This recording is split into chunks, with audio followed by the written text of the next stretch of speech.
bandidos invadiram uma emissora de televisão e tomaram a emissora de televisão ao vivo. Eu vou primeiro explicar para vocês o que é que está acontecendo lá, para quem já sabe, tentar agregar aqui alguma informação, e para quem eventualmente ainda não tenha tomado contato com o que está acontecendo no Equador. Há uma gravíssima crise de segurança pública por lá. Bom, vocês se lembram, né? No ano passado, um candidato à presidência do Equador foi assassinado depois de sair de um comício, né?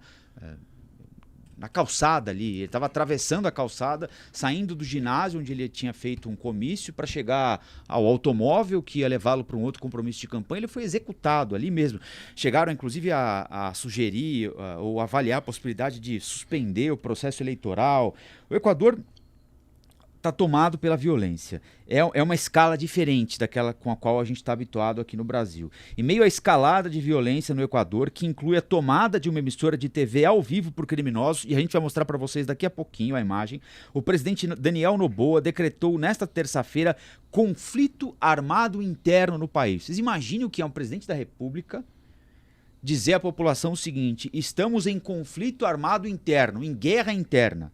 A medida autoriza a intervenção do Exército e da Polícia Nacional no país contra facções criminosas e também identifica como organizações terroristas 22 facções criminosas e atores beligerantes não estatais. Determina às Forças Armadas a execução de operações militares para neutralizar grupos criminosos. O país vive uma crise de segurança há 2 dias. Ele decretou na segunda estado de exceção depois da fuga da prisão de um criminoso conhecido como Fito, que é chefe do grupo Los Choneros. As autoridades relataram agora, esse é o Fito, o chefe do grupo, um bandido perigosíssimo. Teve um outro bandido que fugiu, Fabrício Colom Pico, um dos líderes dos Los Lobos, uma outra quadrilha. Ele foi preso na sexta-feira por sequestro, enfim, plano para matar a autoridade, a tentativa de invasão de universidade. As coisas saíram do controle. A gente vai mostrar para vocês agora a imagem da invasão ao vivo de uma emissora de televisão. Vamos acompanhar juntos.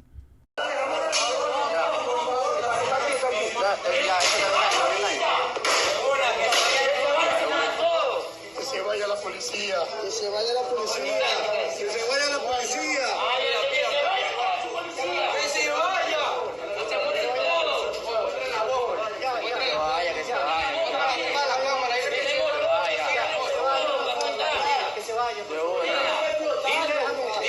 Dile que tenemos bomba. Y esa.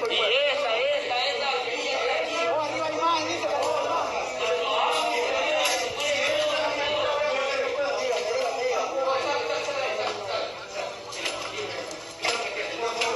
Sí.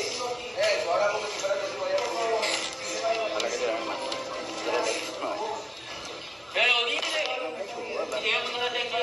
Pode voltar, pode voltar, falando para voltar aqui. Isso aí aconteceu ao vivo. Vocês conseguiram ouvir ali barulho de tiro, o pessoal recomendando que a polícia não fosse até lá, tinha explosivo. Isso tudo foi mostrado. Era um programa ao vivo.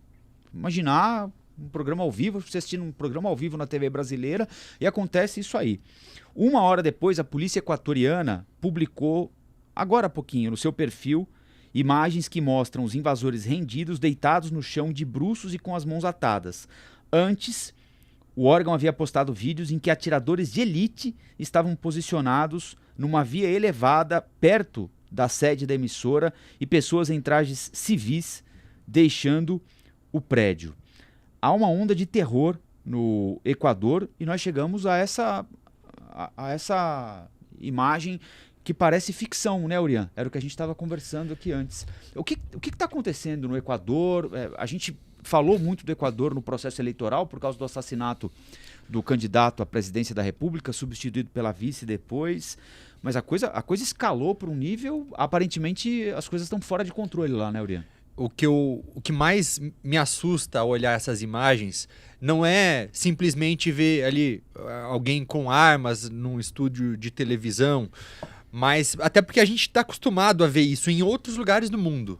Então aquelas imagens todas que a gente já observou ao longo dos anos de facções como Talibã, Estado Islâmico, sempre ali com algum refém, o que mais surpreende é o fato disso acontecer no Equador, que é um lugar aqui perto e que até pouco tempo atrás vivia num período de razoavelmente paz, era um dos países mais seguros da região e que isso tudo começou a mudar principalmente por conta da corrupção no judiciário do país, e essa corrupção ela permitiu com que facções de narcotraficantes de outros países da América Latina se espalhassem e se enraizassem por lá. E hoje essa violência aí, com o assassinato, como você disse muito bem, do Fernando Villavicencio, que foi o candidato nas eleições.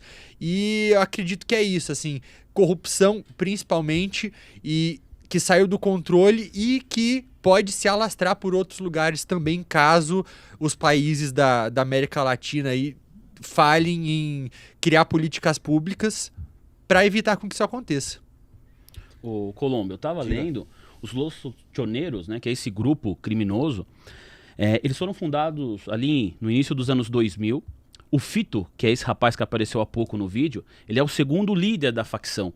Né, um dos seus fundadores ali, quando ele faleceu, houve uma disputa, e essa disputa, até agora, ela existe ainda, porque desde que o Fito assumiu a liderança desse grupo, criado ali no início dos anos 2000, houve uma divisão dentro dele, e mesmo preso, havia dentro das cadeias ali no Equador, né, algo que a gente acaba ouvindo, em certa medida aqui no Brasil também, conflito de uma facção que tenta ocupar um espaço que é dominado por uma outra facção. Então isso estava acontecendo já no Equador.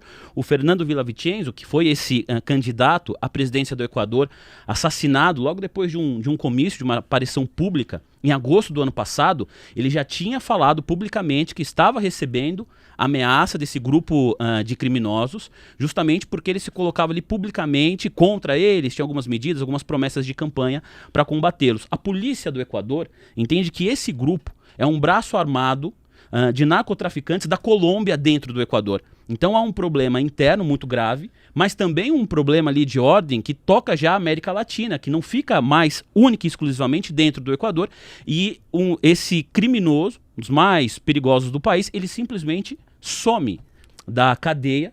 Me parece que aconteceu uma espécie de... Ele não desapareceu, né? Alguém provavelmente facilitou, alguém ou o grupo conseguiu facilitar a saída dele de lá de dentro, né? Com certeza.